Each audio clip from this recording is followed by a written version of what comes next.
Allez, Boker Tov, mes amis. On continue. Pele Yoetz, Chesed, la bonté. On a parlé de choses très importantes. Alors maintenant, la question que on a un peu posée hier, on a déjà compris, mais que nous dit Laura, jusqu'à où il est le Chesed? Combien Hachem il attend de moi?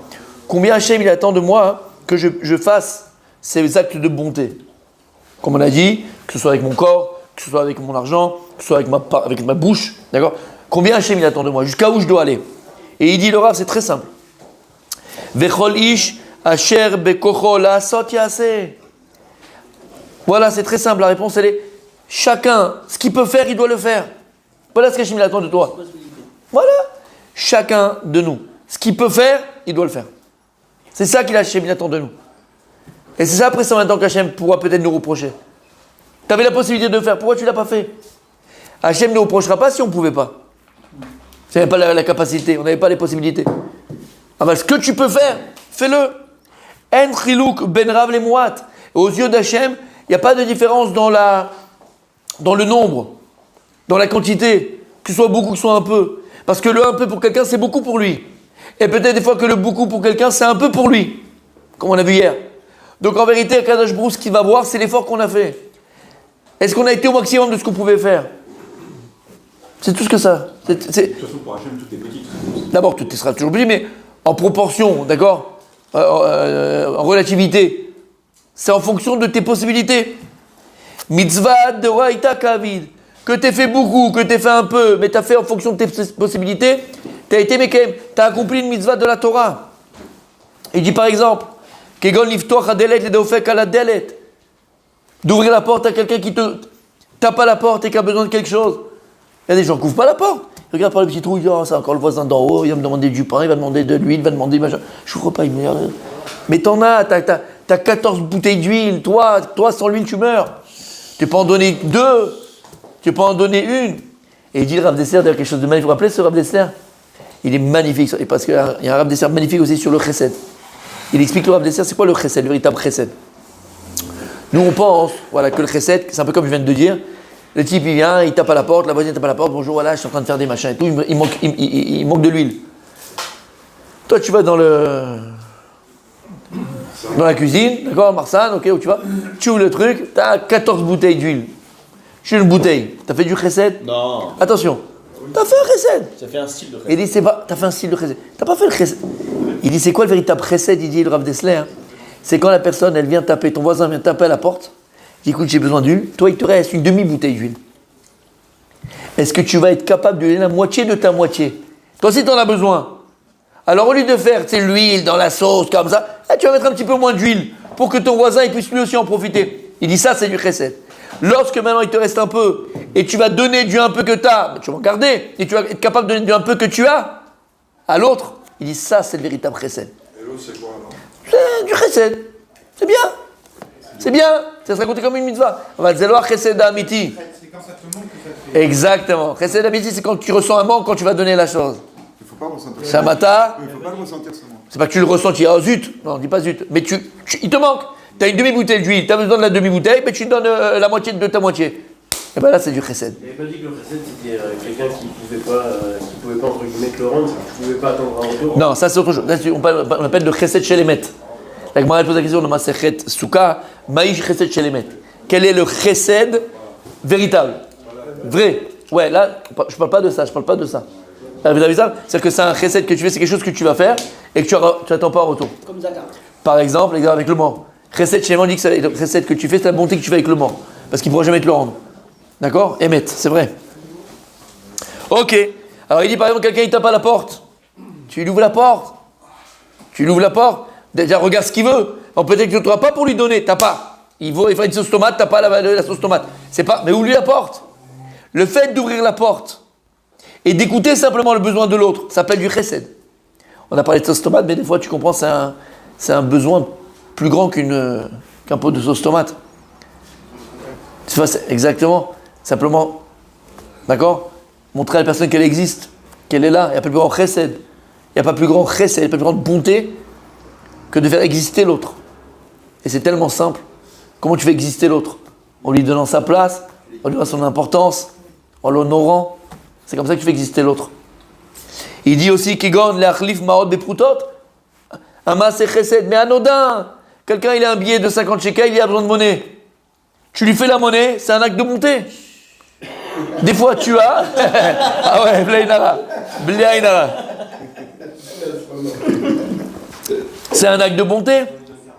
Maintenant, nous, quand on pense, tu te dis que c'est un acte de bonté, ce que je viens de faire, j'ai juste donné de la monnaie. Et combien de fois tu as la monnaie? J'ai pas le temps. Non, j'ai pas. Non, tu peux lui... T'as pas le temps. Bah, c'est chesed, même de donner la monnaie à quelqu'un, faire la monnaie à quelqu'un. Ou kegon, leoshid d'avoir la chavero bechadore. Par exemple, le type, il est en train de faire un tchou, tu viens et tu lui donnes, avant qu'il te demande, tu lui donnes un paquet de mouchoirs. C'est du chesed. C'est du chesed. C'est de la bonté. Parce que tu penses à... Parce que tu penses à lui. Tu le fais exister. Il a fait meod. Et il dit Kamad Varim Yesh Shem Kalim la Sot Chesed Achikimat Zenene Vezeno Chaser. Il dit c'est tellement simple de faire des actes de bonté que on arrive pratiquement au fait que toi il te manque rien et l'autre au moins il a profité. Donner un mouchoir à l'autre. Le type il est arrivé, il s'est assis à la synagogue, il n'a pas de sidour. D'aller lui donner un sidour. T'as perdu quelque chose en faisant ça? Rien, toi t'as rien perdu. Et l'autre il est né. C'est tellement simple. Ou venez Adam, mais Zalzelim Baem. Mais les gens ils font pas attention à ce chesed là. Pour eux, le chesed c'est quoi? S'ils vont donner une yeshiva, un gros chèque, ou s'ils vont, d'accord? C'est ça pour eux. C'est ça la bonté pour eux. Ou donner à une famille, soutenir un pauvre, d'accord, une famille qui est pauvre, soutenir quelqu'un, ils ont de l'argent, ils ont des machins. C'est pas ça. Le chesed il commence par des petites choses. Il s'assoit Raphaël, tu viens, tu lui donnes un pain au chocolat. Il va le prendre de toute façon. Donne-lui le pain au chocolat. Donne-lui le pain au chocolat. Exactement. Ben, c'est un peu ce que vous êtes. Chez Bandanan, voilà. Il est prévenant. Il fait attention à tout le monde. Comment ça va pas. Il est là, il ramasse. D'accord ou pas?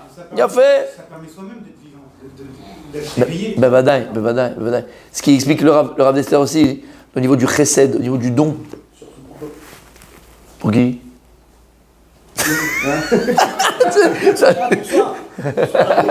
Non mais je rigole, j'ai compris. Ça faisait bizarre quand tu l'as dit. D'accord? Il dit Rav Dessler, un peu ce que tu dis là, pour toi, parce qu'il dit pourquoi? Hein? Parce qu'on avait expliqué aussi que quand tu donnes, tu arrives à aimer. Plus tu vas donner, plus tu vas aimer. Et en vérité, c'est ça. Il dit pourquoi, quand je donne à quelqu'un, je commence à l'aimer? Il dit parce que quand je donne à quelqu'un, je donne une partie de moi à l'autre. Et je retrouve en l'autre, moi. Et l'homme est le plus proche de lui-même. Parce qu'on s'aime le plus, c'est nous-mêmes. Donc, tu l'aimes au départ à travers toi. Même si après, il faut l'aimer à travers ce qu'il est lui. Mais au départ, tu l'aimes à travers. Comme les enfants. Les enfants, alors c'est sûr que c'est un amour naturel. C'est un amour spontané. C'est un amour, d'accord. Mais c'est pas que. Cet amour, il amplifie. Lama, parce qu'on se voit dans nos enfants. On se voit dans nos enfants. Et il y a donc une partie de nous dans nos enfants. C'est pareil pour des élèves, c'est pareil pour eux. Et il dit comme ça, le Rav, il continue. Ve'atema al bnei adam shenotim kama maot al mitzvah ptichat ha'echal. Regarde, oh là là, messieurs. Arrêtez va la vendre. Là, bien au contraire.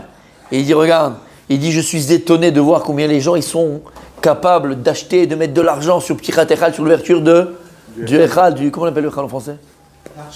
De l'arche sainte où il y a la Torah, d'accord? Combien les gens ils sont prêts à acheter? 1000, 2000, 5000. Et aujourd'hui c'est la Lioula de machin, c'est un grand Ségoula, tac. Il dit je suis étonné combien les gens ils sont capables de mettre dans Ptirat Echal, dans l'ouverture de l'arche. Oh, alolachat Sefer Torah vechadome. Ou bien achète Ilour. D'accord, je vais porter le Sefer Torah jusqu'à la Teva. Et le mec il met 100, 400, 500, 2000, 4000, 5000. Oh, liot sandak vechadome. Le mec il paye pour être sandak. Mon grand-père, il payait pour être sandak. On ne le savait pas. Après, plus tard, on a su, il a fait plus de, 200 ou 250, il était sandak, et il faisait pour les Russes. Vous savez, quand ils sont arrivés, les Russes de machin, ouais. Il payait, c'est lui qui payait tout, la brite, le machin, le truc et tout. C'est même des grands, hein, je te parle de grands. Il allait à l'hôpital, il attrapait la tête, comme ça qu'on fait, il attrape juste la tête, et il en a fait des centaines, d'accord? Parce que c'est une grande mahala. Alors ici, il dit le rap. Les gens, ils sont prêts à payer pour être sandak. Parce que sandak, c'est lui qui paie les brites. Tu savais ça? C'est quoi? Prépare-toi. C'est lui qui paye pour la brite. C'est le sandak qui offre la brite. Bah oui. Normalement, bah oui. Comment? Non, pas la c'est pas la. En général, comme il est redevable, parce qu'à Sandak, c'est comme Yom Kippour pour lui. On lui donne la possibilité d'être blanc. Blanc comme neige. Donc à Karatatov, alors il offre la bride. Bon, c'est pas une halakha. Et là-bas, il dit le Rav, l'ouverture de l'Echal, il ouvre Sefer Torah, Sandak, She'enan, Lomid Doraïta, V'Nidvrei Sofrim. C'est ni écrit dans la Torah, ni dans la Rabbanan, ni Rakribou Mitzvah. C'est uniquement pour montrer qu'on chérit la mitzvah. C'est ça qu'on vend les mitzvot. Pourquoi on vend les mitzvot? On vend les mitzvot pour montrer qu'on chérit les mitzvot, pour casser les Yetzer Hara, pour contrer les Yetzer Hara. Voilà l'homme Israël combien il met de son argent pour acheter Agba'a, pour acheter une montée à la Torah, pour acheter l'ouverture de Echal, pour montrer combien on est attaché à la Torah, combien on est prêt à donner pour la Torah. Mais c'est pas. pas Marqué, c'est encore plus de valeur, non? Non, c'est pas de Raïta, c'est pas des Rabbanan, c'est pour montrer. C'est Minag Israël. Ve'al mitzvot de Raïta sheyuchlu la'asot benakel velo bekesef velo bechir. כגון מצוות גילמוד חסדים, ומצוות כיבוד אב ואם, ומצוות מפני שיבה תקום, והדרת פני זקן וכדומה כהנה וכהנה, עוברים עליהם בשעת נפש, בלי שם לב, כי מצוות אינה לקיימן השם הטוב יכפר בעד. Mais par contre, ce qu'Hachem il attend de nous, qui est midoraïta, mitzvah gimilut chasadim, de faire du bon, de faire du bien, de faire des actes de bonté, qui est midoraïta, ou bien Kibud Avaim, honorer ses parents, qui midoraïta, la Torah te demande Kibud Avaim, c'est un des 10 commandements. Ou bien de te lever devant un zaken, devant un vieux, ou de te lever devant un chacham, qui ça c'est midérabanan. Enfin ça, Mibnes Vatakum, c'est dans la Torah, attention, mais de te lever devant un talmid chacham, que tout ça c'est d'oraïta, que ça c'est des rabanan, que c'est, pardon, oui. Kmilut Rasadim, d'accord? Kmilut Rasadim, ça on fait pas attention. Ça on est mezalzel, ça c'est pas grave. Chesed c'est pas grave. Se lever c'est pas grave. Honorer ses parents c'est pas grave. Et par contre le reste tu peux mettre ton argent. Pour ça tu peux montrer que tu es là. Pour ça montrer que t'es un boss. Et qu'est-ce que tu fais en vérité? Tu passes à côté de l'essentiel. Dans l'essentiel on s'investit pas. Dans l'essentiel, on ne s'investit pas. Et dans le quand dira-t-on, dans les flashs, dans la publication, dans bonjour, je suis là, là, tu es là par contre. Dit le Rav, c'est pas ça. On inverse les valeurs. Et c'est tellement simple, il dit le Rav. Il nous a dit le Rav, c'est tellement simple de faire Maaseh Chesed. C'est tellement simple de faire des actes de bonté. Alors, on n'a pas connu ta belle-mère, mon tzaddik. On n'a pas connu. Mais on sait une chose. Akadosh Borou, Mashgiach Halaolam. Dieu, c'est lui qui a, on appelle ça la providence divine. Et si on a étudié ce matin, ce petit passage-là, du Pélé Yoet, c'est que forcément, c'est ce qu'elle était ta belle-mère. C'est une dame qui ne se montrait pas, c'est une dame qui était discrète, et c'est surtout une femme qui faisait beaucoup d'actes de bonté. Sans le publier, sans le montrer, sans faire du « quand dira-t-on et me voici et me voilà », sans du tralala.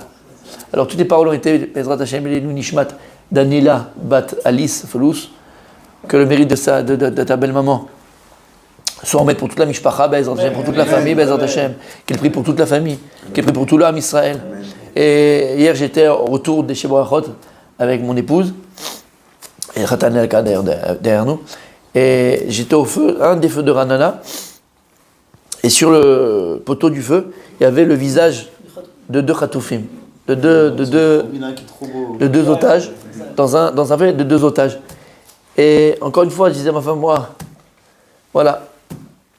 Au Hachem, grâce à Dieu, la vie, il faut qu'elle continue. Il faut faire les smachot. On ne peut pas les oublier. En quel état il doit être? Combien de temps maintenant? Ça fait 87 jours, 90 jours, plus de 3 mois. Dans quel état il doit être? Et s'il y en a qui sont... On ne sait même pas dans quel état, et s'ils sont vivants, pas vivants.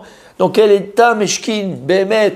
Ne surtout pas oublier nos otages, ne surtout pas oublier prier encore pour eux, parce qu'on s'habitue, on rentre dans une routine. Ouais, ça y est, on parle des vacances, des machins, des bidules, des trucs, je vais, j'achète, je machin. Et puis la vie continue. Alors, encore une fois, c'est hyper important que la vie continue. Ça, c'est la force du Ham Israël. Il ne faut pas rentrer dans le aval. Ne pas oublier. Tous les jours, ne pas les oublier. Tous les jours dans nos prières. Prier pour nos otages. Prier pour nos soldats, prier pour le Ham Israël, mais prier pour nos otages. Que Be'ezrat Hashem, qui sortent vraiment mamash, qui sortent des ténèbres à la lumière. On n'a pas le droit de les oublier. Parce que même tous les matins, on est là, on rigole, on est là, machin, d'accord? Parce qu'il faut continuer à rigoler, attention. Avant, ne pas oublier. Il y a des familles qui sont dans la détresse encore. Ils ne savent même pas s'ils sont vivants, s'ils ne sont pas vivants, où ils se trouvent, où ils ne se trouvent pas. Ils vont les revoir, pas les revoir. Aval Bezrat Hashem. Ne pas les oublier, toujours prier par le mérite de cet ardoute qu'on va avoir. Ça, c'est du chesed. On parle de chesed, d'acte de bonté. De prier pour nos otages, c'est un acte de bonté. Ça te coûte rien. Ça te coûte rien. Un petit peu de compassion. Il faut avoir beaucoup de compassion. Il y a un petit peu de compassion. Priez à Kadosh Baruch Hu, priez à Hachem pour le retour de nos otages, Bezrat Hashem.